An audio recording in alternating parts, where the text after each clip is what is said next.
I had a talk with someone recently, and it was a conversation that re-enlightened my inner thoughts.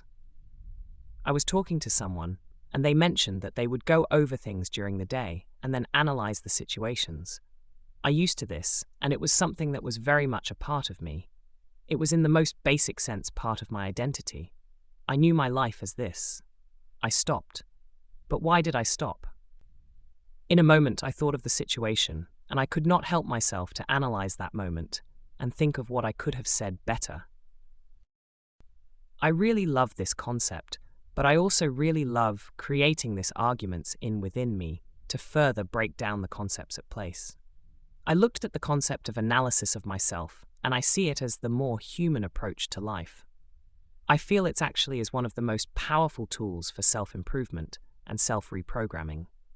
I saw myself and I thought of the ways I had used this method before. At first, during the conversation, I could only bring my mind to the negative aspects of the method.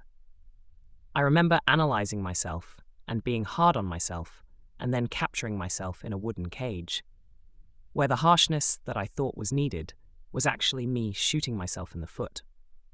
There was no point of putting myself down, because I did not see the 1,000 of different responses. After a few days now, lingering on this thought and lingering on the video about this, I realized what is the biggest opposing factor, and it is that you don't know anything.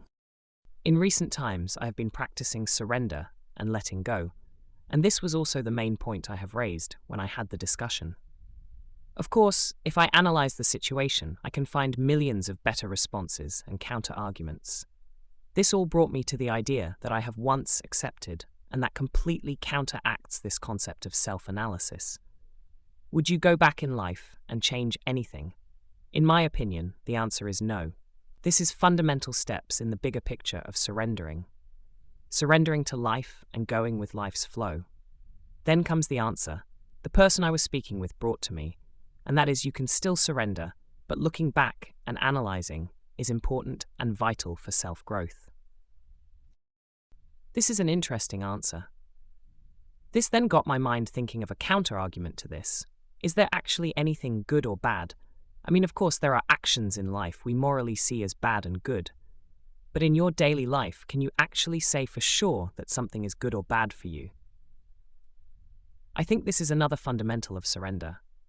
I have watched a few videos now on the topic of surrender, and I also have watched a recap of the book The Surrender Experiment by Michael Singer. I always think when I am faced with a topic like this, and I try to grasp the concept through their views, I can never actually truly believe I understand something. But when I start to think myself and implement myself stuff, I start to understand what I think it is.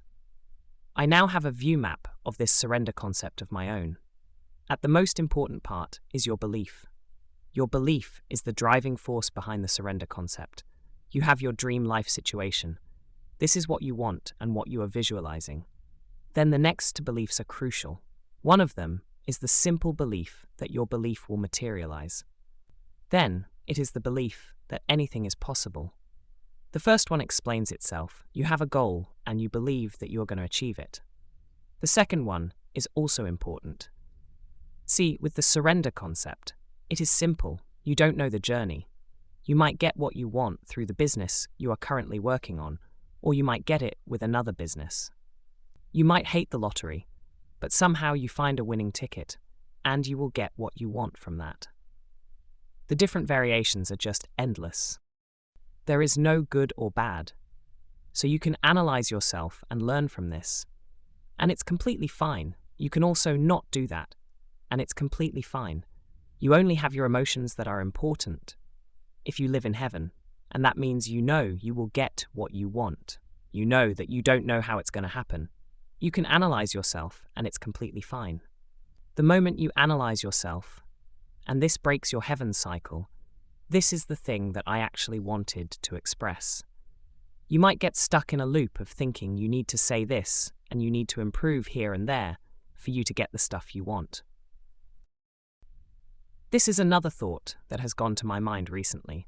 It's completely fine, you can do that, but you now created your own problems. You have told yourself you need to do this to get this, and you need to improve on this to get this.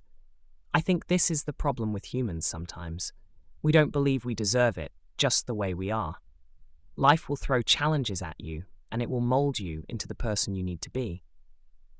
I sometimes think, what am I doing with all this?